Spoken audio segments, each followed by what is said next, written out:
பல்லவி அம்மா, இந்த பூஜைய இசை யாரோட சப்போர்ட்டும் இல்லாம தனியா பண்ணணும். கலசத்தை அவ தனியா கொண்டு வந்து சேர்க்கணும். உதவி பண்ற, ஒத்தாசை பண்றேன்னு இவ அங்க போற வேலையெல்லாம் வச்சுக்க கூடாது. புரியுதா? இங்க பாரு பல்லவி, நான் சொல்றதையும் நீ கேட்டுக்கோ. குருஜி தனியா தான் இந்த பூஜை பண்ணணும்னு சொன்னதுக்கு அப்புறம் பெரியவங்க பேச்செல்லாம் நான் மீறுவனா? இசை இருக்காளே, அவ திறமசாலி. அவளுக்கு யாரோட சப்போர்ட்டுமே தேவையில்ல. அவ இந்த பூஜைய சூப்பர் டூப்பர் சக்சஸ்ஃபுல்லா முடிக்கிறா. எனக்கு நிறைய நம்பிக்கை இருக்கு. நான் என்ன பண்ண போறேன்னா, என் ரூமுக்கு போறேன், ஏசிய போடுறேன், ஜாலியா தூங்க போறேன். யாரும் டிஸ்டர்ப் பண்ணக்கூடாது. ஓகே, பாய்.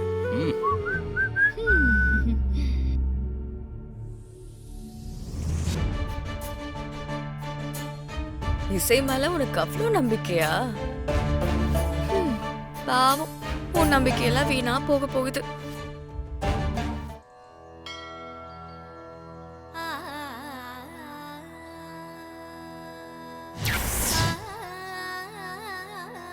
வணக்கம்மா. வணக்கம்மா. வணக்கம். வாங்கம்மா. வணக்கம். அந்த அம்பாளே வந்த மாதிரி இருக்குமா? அம்மனுக்கு பூஜை பண்ணணும். பண்ணிடலாம். இந்தாங்க. சந்தோஷமா.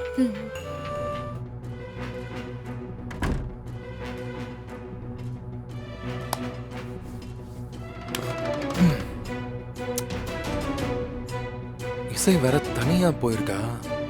ஸ்ரீஜா கண்டிப்பா ஏதாவது ஒரு பிரச்சனைய பண்ணுவா. நம்ம இங்க இருக்கிறது சரியில்லை.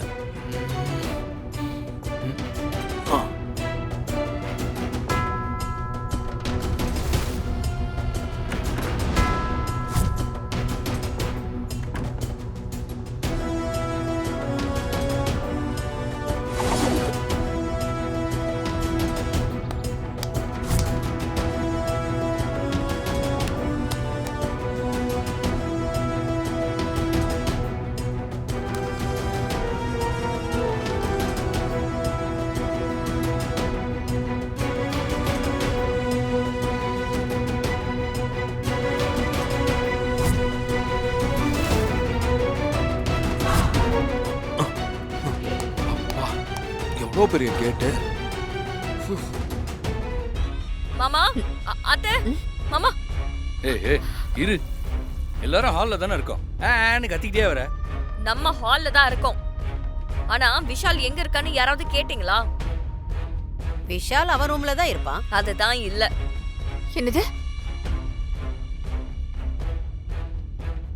இசை கலசத்தை தூக்கிட்டு வரும்போது நம்ம குடும்பத்தை சேர்ந்தவங்க யாருமே ஹெல்ப் பண்ண கூடாதுன்னு குருஜி படிச்சு சொன்னாரா இல்லையா? ஆனா அங்க விஷால் இசைய பார்க்க கிளம்பி போயிட்டாரு.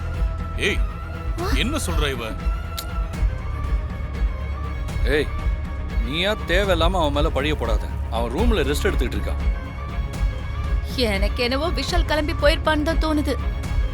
இல்ல, எதுக்கு நமக்குள்ள சந்தேகம்? அவன் ரூம்ல போய் பார்க்கலாம். வாங்க நீ, வாங்கண்ணா. அத்த, எல்லாரும் இங்க தானே இருக்கோம். அவன் எப்படி வெளியே போயிருப்பான்? அதானே. அவன் போயிருக்க மாட்டான்னு சொல்றேன். போய் செக் பண்ணுன்னு சொல்றீங்க. இவ இங்க தானே இருக்கா. இவளுக்கு எப்படி விஷால் இசையை பார்க்க போயிருக்கான்னு தெரியும்? விஷால் ரூம்ல இருந்து வெளியில போனதை நான் பார்த்தேன். நீ பாத்தியா? ஆமாத்த. சரி வாங்க, எல்லாரும் விஷால் ரூம்ல போய் சரி, பார்க்கலாம். போ. வாங்க.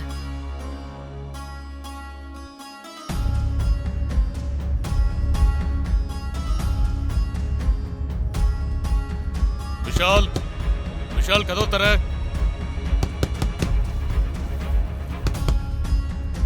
நான் தான் சொல்றேன்ல விஷால் இங்க இல்லன்னு. இப்பயாவது நம்புறீங்களா ராகவ்? இவ்ளோ சொல்லியும் அவன் கிளம்பி போயிருக்கானா என்னங்க அர்த்தம்? இரு சுபத்ரா, நான் பாக்குறேன். விஷால், விஷால், விஷால் கதவை திறடா. விஷால் வெளியில போயிருக்கிறது தெரியக்கூடாதுன்னு உள் பக்கமா கதவை லாக் பண்ணிட்டு போயிருக்காரு பாட்டி. விஷால், டேய் கதவை திறடா.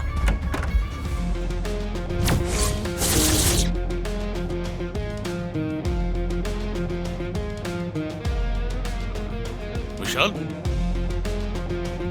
என்ன என்ன எல்லாரும் வந்திருக்கீங்க? என்ன பாட்டி, இசை அதுக்குள்ள வீட்டுக்கு வந்துட்டாளா? டேய், உன் ரூம் கதவை எவ்வளவு நேரம்டா தட்டுறது? திறக்கிறதுக்கு இவ்வளவு நேரமா? பாட்டி, நான் எத்தனை தடவை சொல்லியிருக்கேன் கதவை திறக்கலன்னா ஃபோன் பண்ணுங்கன்னு சொல்லியிருக்கேன். ஏன் ஃபோன் பண்ண மாட்டேங்கிறீங்க? ஹெட்ஃபோன்ஸ் போட்டு பாட்டு கேட்டுட்டு இருந்தேன். ஓ ஆமா ஆ, நீ எங்கேயாவது வெளியே போனியா விஷால்? நானா உங்களோட தானப்பா கோயிலுக்கு வந்தேன். வேற எங்கேயும் நான் போலைங்க. ஆ, ஆமா ஏன் எல்லாரும் டென்ஷனா இருக்கீங்க? எதுக்கு இப்படி கேக்குறீங்க? நீ அண்ணிய பார்க்க கோயிலுக்கு போயிட்டதா ஸ்ரீஜா நீ இவ்ளோ நேரம் அம்மா கிட்ட கம்ப்ளைண்ட் பண்ணிட்டு இருந்தாங்க. அண்ணன் இங்க தானே இருக்கு. இப்ப என்ன சொல்றீங்க அண்ணி? அது வந்து விஷால் மாதிரி ஒருத்தர் நம்ம வீட்டுக்கிட்ட தாண்டி போன மாதிரி பார்த்தேன். என்னம்மா நீ? நாங்களே இசை கலசத்தை சரியா எடுத்துட்டு வரணுமேனு பதட்டத்துல இருக்கோம். இப்படி விளையாடுவ நீ?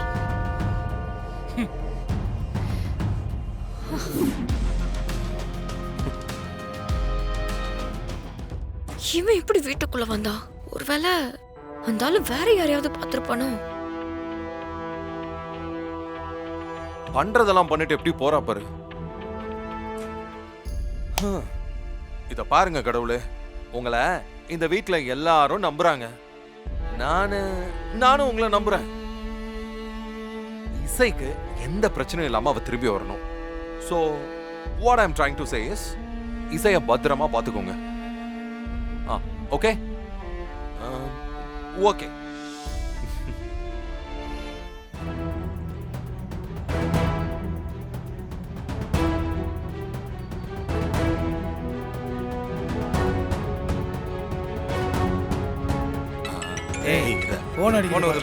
எடுத்து பேசு. என்னாச்சு? நான் சொன்ன மாதிரி இசை மயக்கம் போட்டு விழுந்துட்டாளா? மேடம் நீங்க வேற மேடம். அந்த பொண்ணு எனக்கு என்னன்னு தலையில கலசத்தை வச்சுக்கிட்டு போயிட்டே இருக்கு மேடம். அப்படியா? நான் தானே தீர்த்தத்துல மயக்க மருந்த கலந்து கொடுத்தேன். அப்புறம் எப்படி அவ மயங்கி விடாம இருப்பா? சரி சரி, அப்போ ஒண்ணு பண்ணு. அவளை கார்ல ஃபாலோ பண்ணிக்கிட்டே போயிட்டு இரு. யாரும் இல்லாத இடமா பார்த்து அவளை கார் ஏத்தி கொன்னுடு. மேடம் என்ன மேடம் சொல்றீங்க? நான் இப்ப தமிழ்ல தானே சொன்னேன். அவளை கார் ஏத்தி கொன்னுடு, புரியுதா? மேடம் அந்த பொண்ணு ஏதோ சாமி வேண்டுதல்னு போயிட்டு இருக்கு. நாங்க போய் அவங்கள ஏதாவது பண்ணுனா அபசகுணமா ஆயிடும் மேடம். எங்க வீட்ல இருக்கிறவங்க இது அபசகுணமா நினைக்கணும்னு தான் நான் கார் ஏத்தி கொல்ல சொல்றேன், புரியுதா? நான் என்ன சொல்றேனோ அதை மட்டும் செய். அதுக்காக தானே கை நீட்டி காசு வாங்கியிருக்க. எக்ஸ்ட்ரா கேஷ் வேணாலும் வாங்கிக்கோ. இப்ப நான் சொல்றத மட்டும் செய், சரியா? சரிங்க மேடம். நீங்க சொன்னதை முடிச்சிட்டு கால் பண்றேன் மேடம். ம். டேய் வாங்கடா போலாம். யாரு